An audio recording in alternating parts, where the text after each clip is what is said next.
Welcome to the podcast, friends. My name is Joe Jennings. I'm here with my co-host, Christina Nichols. How are you today? Hi, I'm good. How are you? I'm really good. So I was thinking about something that actually kind of goes along with what I want to talk about today, but I went golfing the other day. I'm in an indoor sim league because I'm like really good in them. You're in a league? I've been in many leagues. Or not really. I've been in 2 leagues now, but I started in a league last year outside, and then I'll play with these guys occasionally indoors at the golf club by me. And I was like, I'm going to suck so bad. And I played really good because I'd already built this muscle memory because I put in all this effort and stuff. But it was nice to jump in there and be like, oh, it's like riding a bike. So it was kind of Do you bring your own clubs? Oh, yeah, of course. Like the whole bag? Or you just grab a couple like if you're going to the range? No, I always bring my whole bag whenever I go anywhere. Where is this at?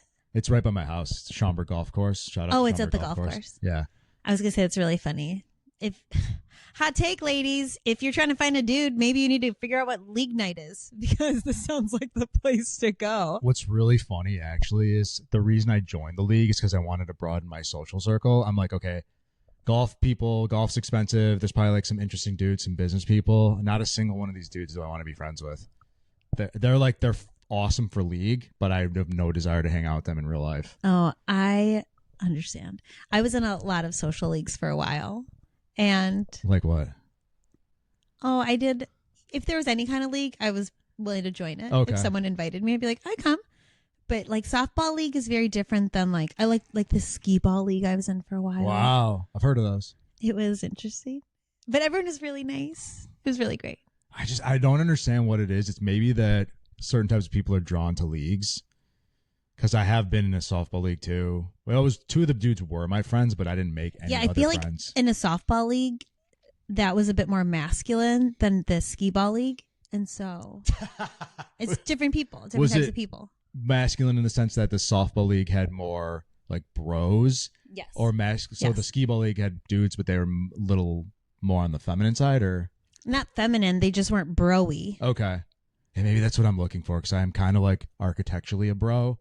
But internally, it's hard to like fit into an archetype because I think I look like a bro and I say dude and stuff like that. But then I'm more intellectual and I'm a bro exterior with like a artist interior. You have a lot of depth to you So that I much think depth, people bro. do not. They don't see it. I mean, you could see why they don't see it, right? I definitely get I remember when I lived in the city before I moved out to my place in the suburbs now, and I went on a date with this girl, and she was like a goth chick, kinda. More like a punk rock chick. And I remember at one point in the date, I was like, yeah, like we're definitely mismatched. Like what was, like what were you seeing here? And she's like, I kind of did it as a social experiment. And I was like, all right. Yeah. I wasn't offended by it. It was interesting. It was a fine date. She was cool. Yeah, you never know. Yeah. I mean, it didn't work out. Clearly. Like it definitely was never going to work out. I think there's archetypes that can blend, but I don't know that. I think that particular archetype kind of sticks to itself, that like I'm tatted up, I wear all sorts of black stuff. That's like tattoo people date other tattoo people. Yeah, I mean, as a non-tattooed person, I've always had boyfriends that have been heavily tattooed. Really? Or I have had boyfriends heavily tattooed. Like how tattooed? Like my last boyfriend, he was covered. Like when I say covered, hit from his neck to his ankles, like his butt, his full back, full chest, arms, everything. Was that how much of his neck? It went from the neck, so like the you could wear a shirt, yeah, and you couldn't see it. Yeah, you'd see like a little bit poking out of the top, and then I think his sleeve stopped. He had a full sleeve. I thought they were 3/4 length, but you could still full. wear like business clothes. So that's like the tatted up businessman look. Well, he was it's a like trader, and I think that is how they do their tats. Yeah, but it they was can still like wear a suit. Right? Yeah, it comes on the chest. Yeah, yeah. His working environment, they could do that. They could have tats. Also, I think after working out of the corporate world, I think people just have tattoos now. I have lots of coworkers, and people have different colored hair, everything. No one cares anymore. The stigma's gone. Yeah, because it doesn't matter. That was our matter. parents' generation, where like having a tattoo, they'd be like, "Oh, yeah, piece of sorry, shit. bro." Yeah, right. Yeah. And now we're like, I don't care. Are you good at what you need to do? That's all I really care about. I think that Joe Ink Master really democratized tattooing to where it's popular and normal. But now it's actually like, you don't have any tattoos, right? No, but actually I used to hang out in a tattoo parlor because one of my boyfriends, he was a piercer, and one of the guys was on that show. He was on that show? Or one of the artists at that gallery was on Ink Master? Yeah. Yeah, and so what I was going to say was I think it's actually more rare now when you meet people that have no tattoos. Yeah, like I'm trying to think of the last girl I dated that had no tattoos. I'm seeing this girl now who has no tattoos, which you don't really notice it because not having tattoos is like normal. It's like baseline. Yeah, baseline. It's like you only notice things when they're there, not when they're not there. Yeah. It's like when I used to play soccer, I played defense. You don't get a high five when you do a good job. It's like, oh, you did what you're supposed to do. Right. It's only when you fuck up. You know what I mean? And that's why I played forward in high school, because I wanted the glory. I was tired of playing defense. Yeah. Yeah. I wanted people to clap for me and tell me how great I am. Oh. Yeah. No. I love a good he's pat not on a the head. bro. Total. Yeah. No. I'm so much depth, dude. It's funny how I turned out that way, because a lot of my friends growing up we were all in sports, but we were nerds. Like, we were the first generation where it wasn't cool to play computer games, but when computer games were becoming popular and we play like Command and Conquer Red Alert on our 56K modems. Would you have like little headsets? It was before headsets were a thing. Yeah. No, I know. I missed that. I don't really know much about that world, but I support it. It's so I normal guess. now too. Like, all the kids have their gaming rigs. Yeah. So last part, and then we can move on to something actually interesting. So I used to be a big Counter-Strike player. Counter-Strike's this like online shooter, and I was global, not global elite. I think that's the highest rank. There's like 2 ranks below global elite, which is a really high rank in the game. So it was like pretty good, but it's hard to rank past that. And I remember this is the last time I ever played. I got in like a screaming match with what I assume is like a 13-year-old. I was very angry, and he was like talking shit to me. And he's like, I bet my computer costs more than your car. And I was just like, that's not. I'm about to be like, I'm a 30-year-old man, motherfucker. Like, my car is more than your computer. Let him know who's boss. Yeah. And then I just, in my head, went, what are you doing? And that was the last time I played. I was like, all right, it's time to move the fuck on. Yeah. Be like, have you ever had sex? Probably not. So I should have said that. Yeah. Hey, get your mom. So I can call her. Is your mom hot? That's not what your mom said when I banged her. Your mom joke. Sidebar, your mom jokes, I love them. I think anytime you can point out like your mom, people love it. Maybe they don't. I love it. I'm a fan of it. Yeah. I'm a big fan. I could go on with all these types of weird things. I remember this girl, I was on a dating app, and her like thing was like, I can juggle. And I'm like, I'm like, have you practiced a lot? And she's like, no, I just like can naturally do it. And I'm like, was your dad in the circus or something? And she's like, no, he's actually dead. And I was like, no, she's like, he actually died last year. And I was like, well, okay. Like, obviously I wasn't being malicious. Also, like, she said it in a way that was like, how dare you? Take away from the fact that maybe he was in the circus. Right. So then I go, was it circus related? Because I'm like, I'm doubling down on this. Like, you don't get to be outraged because I don't know your fucking life chronology. And that was the end of the conversation, obviously. It was really funny. Yeah. It's just like, who's there to laugh for that? Just me. I would have laughed. Couldn't give it up. I would have probably laughed so hard, actually harder, knowing that you're not supposed to laugh. Those are the situations. I love a situation where I'm not supposed to be laughing. I've always find it funny. Yeah, those are the best ones. It's, you know, what people can handle that humor, that they're cool too. And they probably had some dark stuff they went through, and so they processed it. And that's why they have a funny, open sense of humor. Yes, I would totally agree. The people that have the darkest sense of humor probably have learned how to cope with the darkest shit. Yeah, you got to like find the joy or find the bright side, and maybe that's through humor. Like, most medical professionals have real dark senses of humor because they see mental stuff. I have a friend, and her dad's not in the picture, and it was like Father's Day. A bunch of us were out, or we were going to be out for Father's Day, and someone said something, and she was like, well, I don't even have a dad. And I just busted out laughing because I knew like she's joking. I knew like the humor behind this, and everyone was so shocked. Like, are we allowed to laugh at this? Like, yeah, if she's making the joke about her own dad being gone, we should all be joking, and like, you should be in on it. She like wants to make light of the situation. It's okay. She's giving you permission to make fun of the situation. Yeah, another thing that I do is, and maybe this is inappropriate, it's kind of along those lines where people will be like, oh, so-and-so died. I'm not like, oh my God, I'm so sorry. I'm like, oh, that sucks. Anyway, I'd be like, oh, what was their name? Like, when you can tell people are trying to get that attention, I'm like, oh, you don't want to feed into it? No, I'm like, I'm so sorry. Are you okay? I'm like, oh, that sucks. I'm like, yeah, what was their name? How old were they? Oh, they had a good run. Complete opposite of what they're expecting, but it's like, we're not going to patronize, dwell on that. Yeah, people love that. Oh yeah. Oh, I think that's such an interesting topic. I do have I've had people in my life that will say that, and they just breadcrumb. Oh, my elbow hurts. Oh, my elbow. Oh, my elbow. And you're like, fuck, I guess I got to ask this person about their elbow. What happened to your elbow? Well, I'm so glad you asked. And you're like, I didn't even want to ask. And now I'm here listening to this dumb elbow story. Anyway, I'm with you, Breadcrumb though. is such a good way to put that. They're like, let me get in here. It's like, let me. Yeah, you could just tell me Like, hey, about here's your this thing that elbow. happened to me. Yeah, like yeah, tell me your story. That's fine. Don't make me like forced into this fake conversation. people are like, man, I had the craziest night last night. You're like, that's cool. Yeah. Of course, I'm like, I want nothing to do with whatever this story is. I feel like it depends on the type of friend. Like, you know, those people that you know, like they're breadcrumbing. I'm going to steal that phrase. Those are the people you don't want to indulge. But if it's like someone I genuinely like who tells a good story, I'm like, oh yeah, dish, sis. Yes. I would also say when you're meeting strangers that breadcrumb, that's usually when I'm shutting it down. That's when I'm like, I don't know you. You are in this store and you want to talk to me and tell me the story all of a sudden. And like, I probably have no interest. Like some rando person trying to like drop into a convo by all the time. Oh, wow, my elbow hurts. Strangers all the time. They want to tell me all types of stories.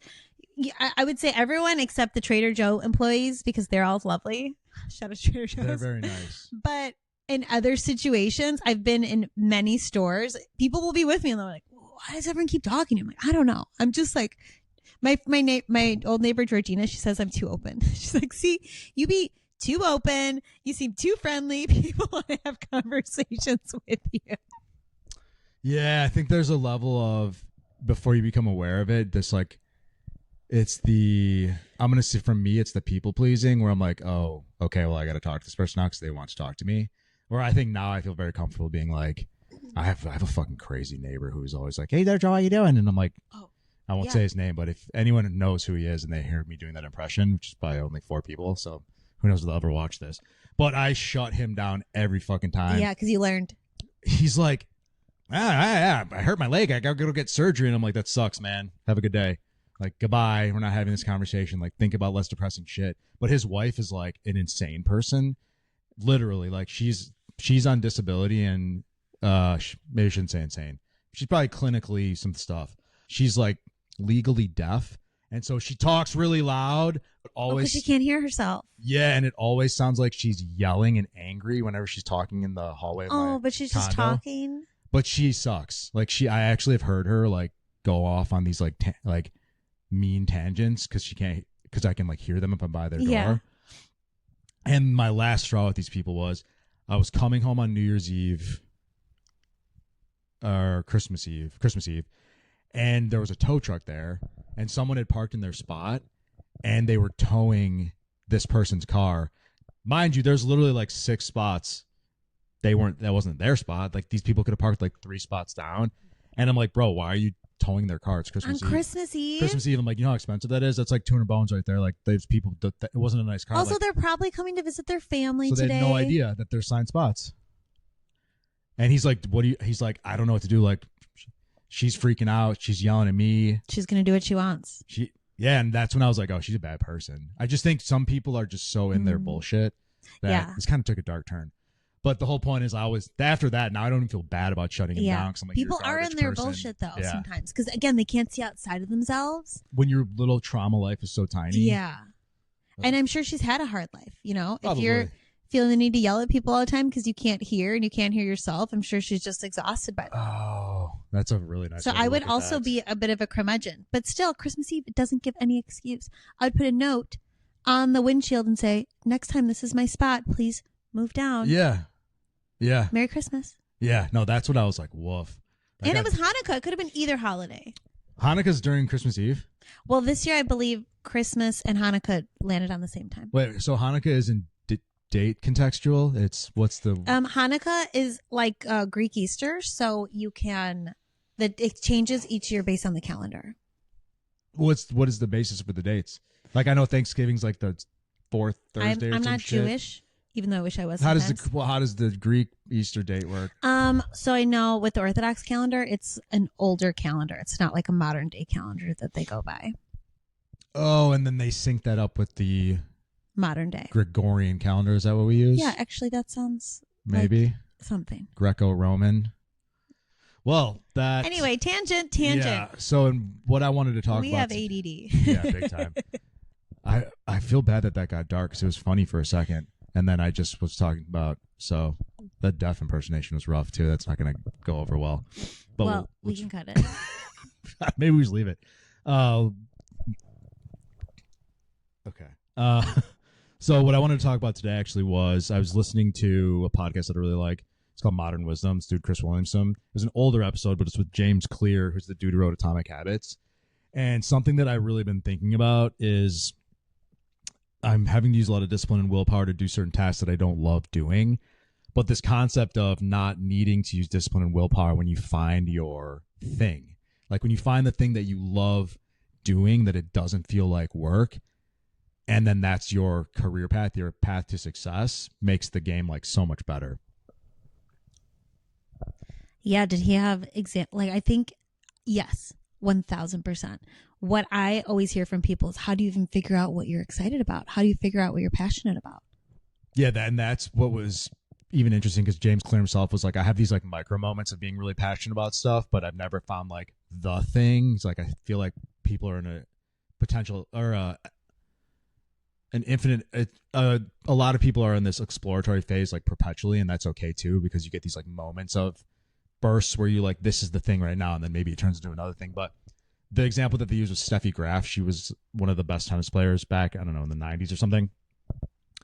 So not only did she love just the process of the practice of tennis, she also had like a hard work ethic and loved to win.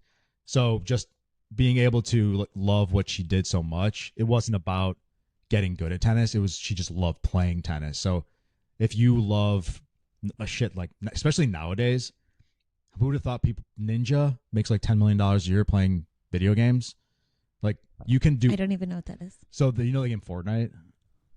Yes. So it's like a real popular, like. It's like a world. You build. It's a first-person shooter, but then you also like build stuff, and it's really popular with the young folk. But this dude just streams himself playing it and makes like. Oh my god! My friend Jed did this. Figures. My friend Jed did this like 15 years ago with one of those world ones. Minecraft, is that a thing? That's one. Yep. And he became a YouTube personality, generic. Ended up like quitting his corporate job and moving and just streaming because he's very funny. So he would record himself and do these funny voices talking. Blew up. At one point, I think he had more followers than Lady Gaga on YouTube. That's crazy. And that became his thing. Yeah, that's like, and that's nowadays you can really take anything you're passionate about, and if you can record yourself doing it, that can become your job. And then there's a lot of things that you can just do, like shit. They talked about, look right here. They talked about a lady who owned a business that sold yarn, and she just did her first $10,000 day. She just loves yarn and sewing and knitting. Okay. Our parents' generation, I'm going to do a blanket statement here, but I feel like it's true. They were like, you have to follow this path. Like, you can't make money doing this. You can't make money doing that. You can't be a comic book seller. You can't like sell yarn. I remember hearing this so many times in my life. Like, that's not possible. You can't make money doing that. And then here, all these young kids coming in, slapping the shit out of our parents' generation. Yeah, we can. Look at us do it. Anything really is possible. You're right. Because if you're passionate about it, if you care about it, if it's like something that's important to you, you're going to want to put the energy into it. Yeah. And I think a lot of it, like my mom was an actress growing up, and her parents were both second generation Italian immigrant families. And that was like, that's your hobby. Like that's, you know what I mean? Can't be an actress. Yeah. So she wanted to major in drama, but they were like, that's not a job. Like, how are you going to pay your bills? You can be a starving act. Like, it came from a good place, but it's just misdirected because that's them putting their stuff on you, not the realm of possibility now. And back then, I mean, probably were less things you could do to make money because there wasn't the internet and YouTube and shit like that. But now it's, if you have something that you love, but here's the caveat, and I'll throw this in there. If sometimes you turn your hobby into your job, you wind up hating it. So it's got to be... Yeah, but a hobby is different than a passion. Yeah, can you elaborate on that? That's interesting. I had this hobby for a while. I used to make inappropriate cross stitches. So I would just make really inappropriate sayings, and then I'd put like a teddy bear next to it, or it'd be something cute, or it'd be like really small. So you have to like look at it. You'd think it was, this old lady Stitch. And then all of a sudden it would say like, fuck this shit. Yeah. It throws you off. It'd be like, don't do cocaine in the bathroom. But it like was like a number one little seller. cross stitch. Yeah. And had little flowers. Yeah. And I loved making them and giving them to people. I would sell them at a price. I'd sell them for like $50 to $100, let's say, but they'd take me hours. Like it'd take me like 5 or 6 hours to create one. So I wasn't making money. There was like no way to like automate this hand process to make money. It just is slow. It'd have to be like $1,000. Yeah, but it was a hobby of mine, and I would do it and I would sell them at my leisure. But if it became a job and a business and I was forced to sit here and do all this needlework all the time, I would have hated it. Like pump the like 8 hours a day of that out. And like hire people to like. Yeah. My joke is that I was going to go to nursing homes and I was going to get all the old ladies and hire them to start making inappropriate costumes. That's really funny. Like in Happy Gilmore. So they have something to do. Yeah. Where he's got the old people. Yeah. All right, we're extending crafts hour by 2 hours today. I'll get you those quilts and. Exactly. Yeah. So that's where I disagree with you. Like a hobby can be a passion, but not always, not in every case. Yeah. And so I guess then how do we create the delineation or the differentiation between those two? Because I remember, what did I try to turn into a job? Then I wound up freaking hating it. I think I tried streaming back in the day, and I realized that I like video games just as like my wind down, not like oh God, I got to make a video doing this. What else? Yeah. So like, do? I think what brings you just joy and no pressure. Yeah. It's like the thing that you use. That's how I would use it. The thing that you do, like golf, for example, like I would never want to make money off of golf because golf is like a fun release for me. And when I put pressure on it, I hate it. And so that could never be a job for me. Yeah. But then like I love doing stuff like this and being creative and making media content. There's parts of it that like I don't love editing. There's things that you in the process, but then eventually the goal is to have that being done by someone else, right? But then you can turn that into a job and still be like joyous along the path, like being creative and talking and blah, blah, blah. Yeah, like there's certain business owners, when you go to certain small businesses, you can tell people care. There's this great plant shop in the city here, and it's a family-run plant shop. And every time you go in there, they remember the customers. They are so knowledgeable. They're so happy to be there. You can tell they're just doing this thing that they feel so good about. And then you can't help but feel also good when you're there. And I won't even need something, but I'll want to purchase just to support them because of this like life that they're bringing to the community. And that's huge. Yeah. And that makes me think something. It's like how I was saying, like, I love making media. I love being creative. They love plants. Maybe they didn't initially love running a store, doing QuickBooks, but you love the thing so much that then there's the admin crap that even Jeff Bezos used to have to do, that 10% that just no one loves. It's always going to be there. But then if the world that you've created is a world that you love because you're passionate about the thing that it's about, it's not like you need all this willpower to go talk about plants. You're like, I fucking love plants, dude. Let's talk about it. Yeah. So did they have any guiding principles on how to get there? Yeah, that's a good question. I don't think I picked up a lot of that. For me, it was kind of more, people need to really think about what brings them joy. Like any activity brings them joy. So let's think of a good example. Like, I'm trying to think of my own life. Well, I like plants. I like baking and cooking. I find that to be really fun, but I would not find joy in that if I had to like do this. Sometimes it just feels like a chore. Hot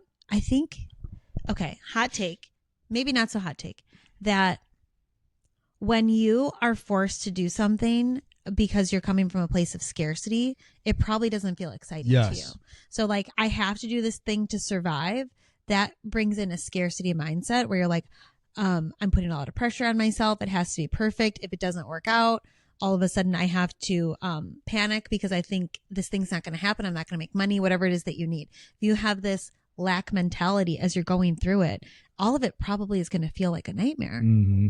But if you are looking at it where you have abundance, so for example, I quit my job 2 weeks ago and I have enough money to survive for a year and I don't have to worry about making any money. I could make $0 and I can survive for a year. No problem. So I don't have a lack mentality right now. I'm just allowing myself to decompress from my old job. I'm allowing myself to figure out what makes me happy. And I'm giving myself a chance to float through life. But society set it up in a way where we don't have necessarily opportunities to float through life.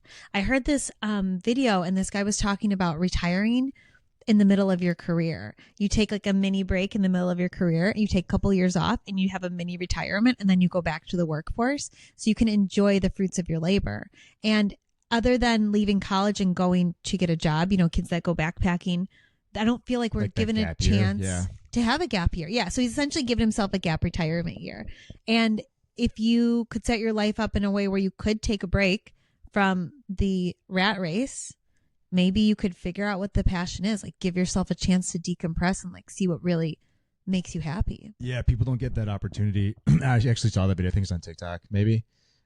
But the guy said, "Yeah, I don't want to wait till I'm 60 and I can barely move to finally enjoy the fruits of my labor." And that is what actually, because I've tried multiple iterations. I remember I started a lifestyle blog.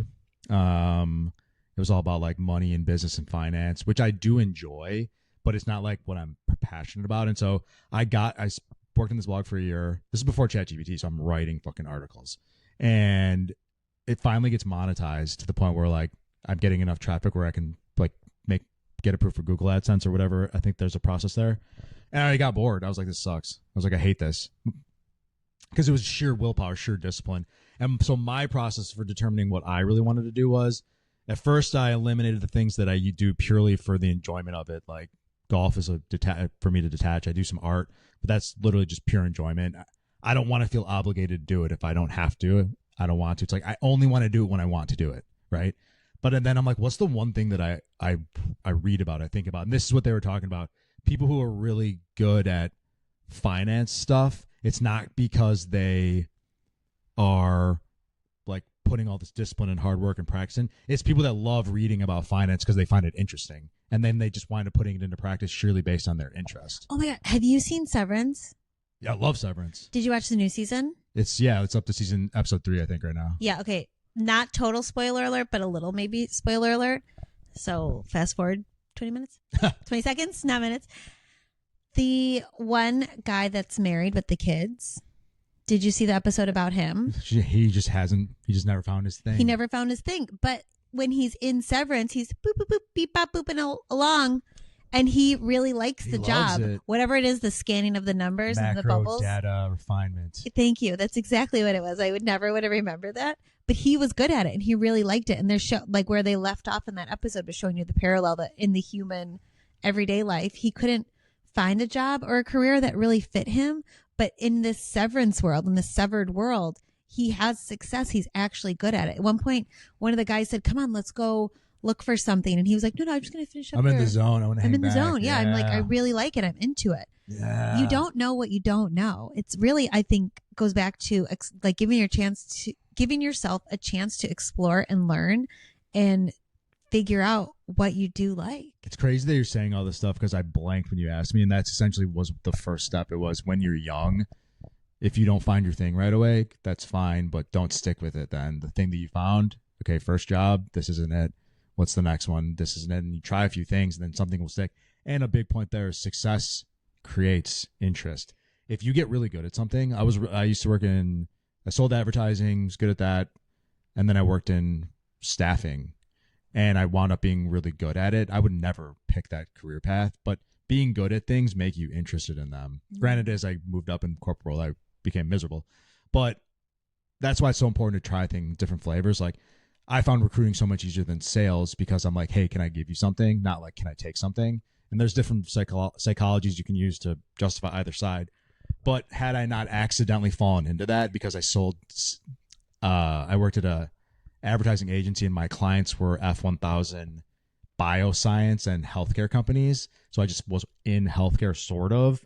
And then I took this, it's like that weird pivot led me to something that was easier because it was more in tandem with my core beliefs and my skill sets and whatever. But whole point being, when you find something that you love doing, and not that I love doing that stuff, but I love being successful, it makes it so easy because then it's like, those days you're like, I don't feel like doing this, you have less of those days because you're like, I fucking love tennis. I fucking love making videos, whatever. Yeah.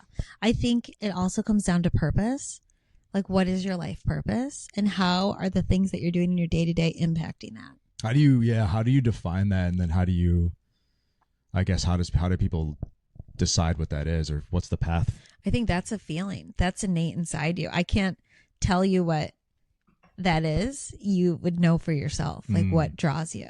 My purpose is to help people. Like, how do I help people heal? How do I help them figure out who they truly are or what's been holding them back? Like, how do they find ways to express themselves?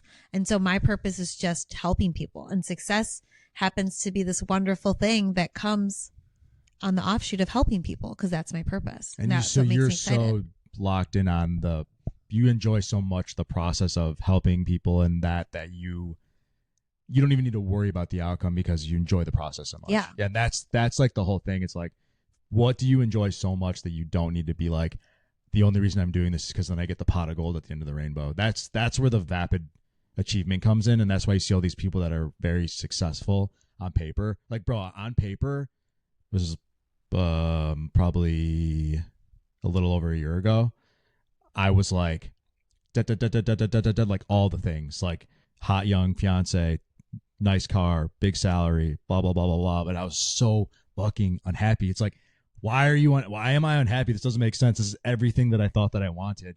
But I literally had no passion in what I was doing. There was zero purpose driven. My purpose was money. Money's great, by the way. I love money. But it's got to be in a way that makes a subset. Yeah, it's like you're burning so much of your juice and your energy.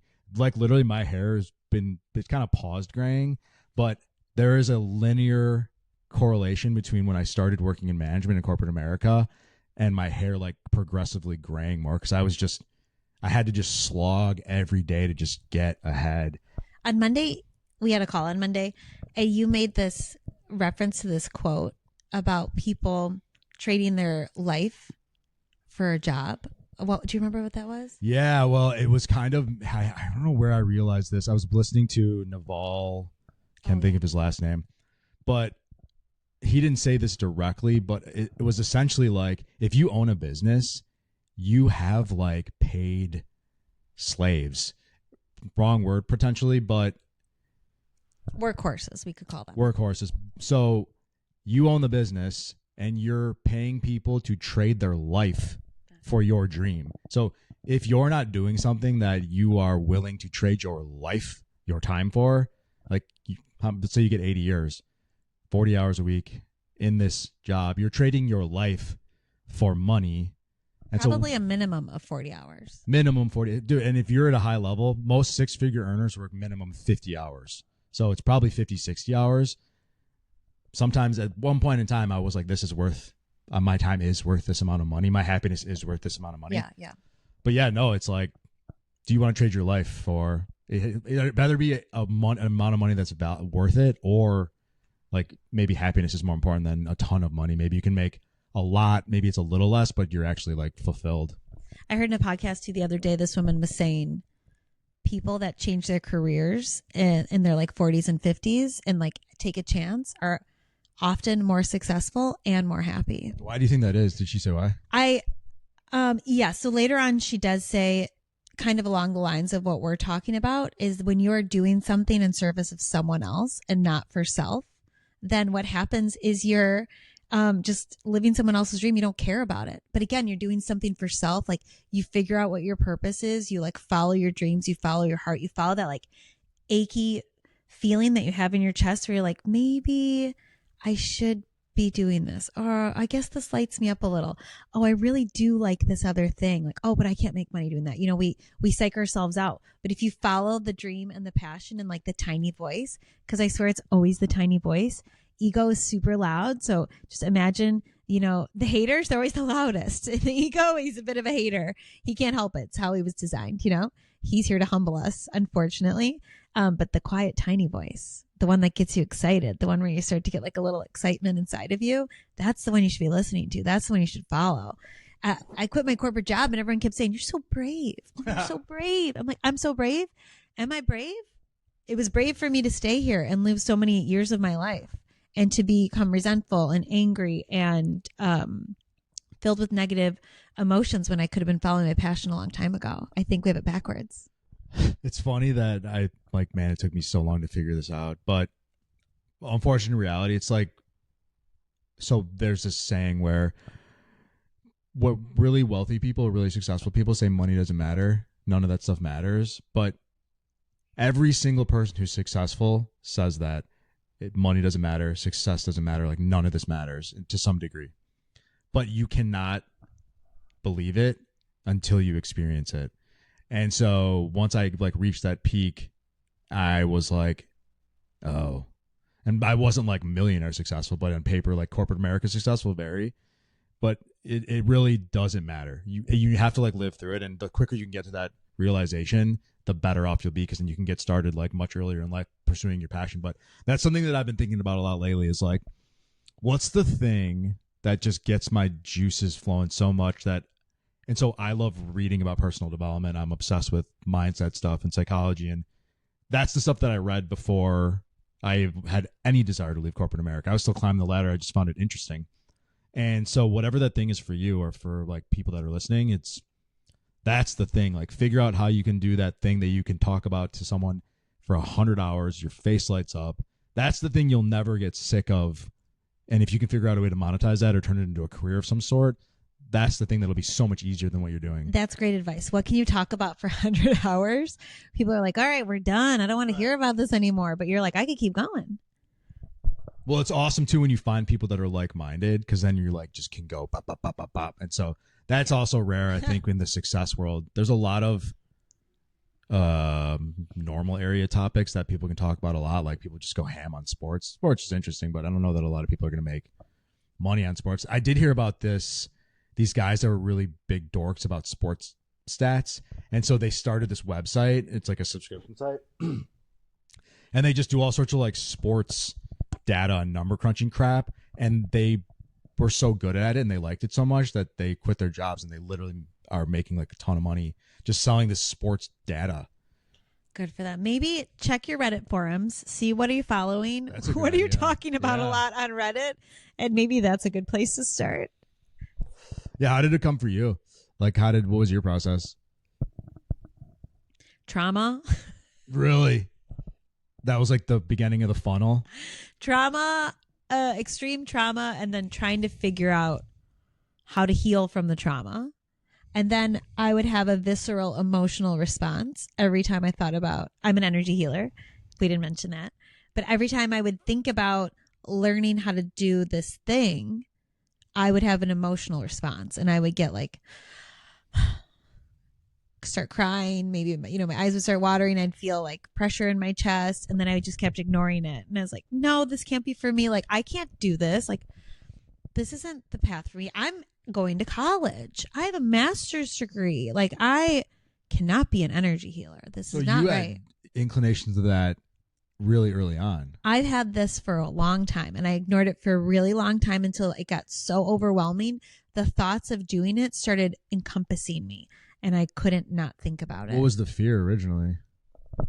Oh my gosh, lots of things. So I come from a more religious family, and this type of healing work was poo-pooed in my family. I think it was a lack of understanding, quite honestly, because once you do understand it, you see it doesn't have anything to do with the devil or the underworld. Yeah, I think they can be, well, I think you could think of them as intertwined, but you could definitely think of them as separate things. Yeah, and they can be tools for each other, and one's not exclusive of the other. There's just a belief structure. Yeah.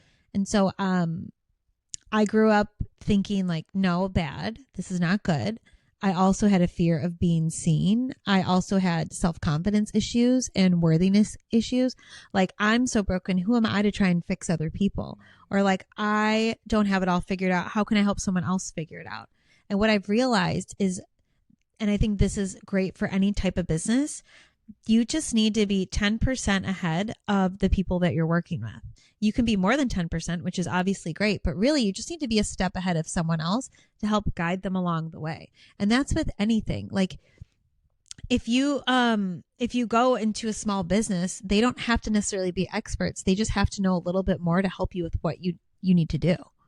Yeah, and it's usually in like a specific area. Like it doesn't have to be everywhere. It's like one area that you've figured out that's not been their focal point and vice versa. Yeah, like if my computer breaks and I need to go to like, what is it, like Geek Squad or something, that guy at the level 1 tier, he may not have the answer, but I'm going to the place that's going to help me figure out the answer for the next thing. Like even if they don't have it, they're the experts that will help me figure it out for the next step. And that's really what you need, especially if you're growing a business or you're trying to figure out how to become an entrepreneur. When you can meet other people that have similar mindsets, that have been through something, and maybe they're just a couple steps ahead of you, they can still help you navigate and like figure out the next step. Yeah. And one thing this you brought up is interesting that I've been thinking about lately is I do coaching but there was a lot of resistance, especially in the beginning. Like, who am I to help these people? I'm like, was reminded though that there's two separate skills. I think it was a coach that I work with was saying, Michael Phelps's coach, he's not a gold medalist, he's not a fast swimmer, but he knows how to coach performers. Being a performer and being a coach, or being a doer and a coacher, whatever, are completely different skills. Like, you don't put your top sales guy into management. Your top sales guy needs to keep selling. It's someone usually that is more focused on development and gets intrinsic value out of helping others. That's the skill that they're more interested in building, because that fills them in a different way, where this person's more filled by executing. Yeah. So that's something too to think about too. If you have any resistance around going and doing the thing or helping others do their thing, that's a different skill, doing the thing and helping someone do the thing. Yeah, I think calling that out for the resistance is also really important. So what is the resistance? Is the resistance because you can't do it, because you don't like doing it, or because you don't think you can do it? Do you know what I mean? If it's you being in your own head about something, but it's this thing you've thought about a lot, then you really should reflect on that and work through the blocks that you have, remove the blocks, and then you'll be ready to roll. The big one is the fear of being seen. I remember I probably wanted to post, like start a social media channel and start talking about whatever and posting for years. But I was afraid, especially being a buttoned up white collar employee. I was like, I can't show any sort of vulnerability, or any light can't seep through the cracks, because then that would diminish this persona that I need to be high and tight with. So that was one of the biggest blocks ultimately. But once you do it, like I've had videos that got like 3 views. Like I'm like, oh, that's annoying. Like I just don't care. Like no one's caring. They're going like this, right? And if they like it, and that's great. It's like, and maybe 1 of 3 was impacted. Like the quality and quantity, you know, you have to consider that. Yeah. Well, yeah, 3 people said, "Hey, I like you." In a day, I'd be like, oh, I'm fucking crushing it, bro. Yeah. But the whole point is, like, once you do it, the thing that you're afraid of doing is just a tiny little nugget of a step on the a million steps down the road of your ultimate goal. Once you're 10 steps in, I don't give a shit about posting myself on the internet now. If I was doing something insane or embarrassing, potentially, but that bar gets lower and lower, or higher and higher. The things that will actually make you uncomfortable start to get higher and higher and higher. So whatever that weird thing is, that's that first step on a journey of 1,000 steps. Like, just remember, like at step 1,000, step 1 is like, that's hilarious that I was bothered by that at one point. And there's probably stuff in your life, or like the viewer's life, that if you look back and go, oh, that's like not, like I used to be freaked the F out and presenting in front of people. I can present like in front of 100 people and feel nothing now, just because I've done it so many times. Yeah, you're desensitizing yourself. I would say if you are having a mental breakdown at work, if you are taking the emotional baggage of work home with you, you're not able to disconnect from it. If you find yourself longing for something more, explore it, because you're truly only holding yourself back. Nobody cares about you like you care about you. And if you don't care about you, then you need to start there. You need to figure out a way to care about yourself and give yourself the best life possible, and realize that you are worth it, that you do deserve it, because we all deserve it. We are not limited by anything. There is more than enough of everything, as long as you're willing to put in the work to work on yourself, figure out your passion, and then go after it. Because regret, I think the idea of regret, every time I really like old people. I think they're just the cutest, and sometimes they're curmudgeon-y, but I find that really funny. I just find grumpy people really charming for some reason. But a lot of times when you talk to older people and you ask them, like, to reflect on their lives or you ask advice, it always comes back to like not enough time with family and friends. And then there's always some like regrets. I wish I would have gone after the love of my life. I wish I would have quit my job sooner. I wish I would have taken this other job. I wish I would have taken this risk. I wish I would have done this thing. It's every time I've heard it, it's not about making money and acquiring things. It's always about love and friends and family, and then the things that they wish they would have done. And I think what a joyous life it would be to say, oh, I don't regret anything. I just kept trying. Even if I failed, I still tried. Yeah, I agree completely. And I think that's an awesome place to wrap. So thank you guys so much for watching. Make sure you hit the like button, subscribe, leave a comment if you have any questions, or if you have anything that you'd like to hear us talk about. And we hope you guys have a lovely day. Bye. Peace.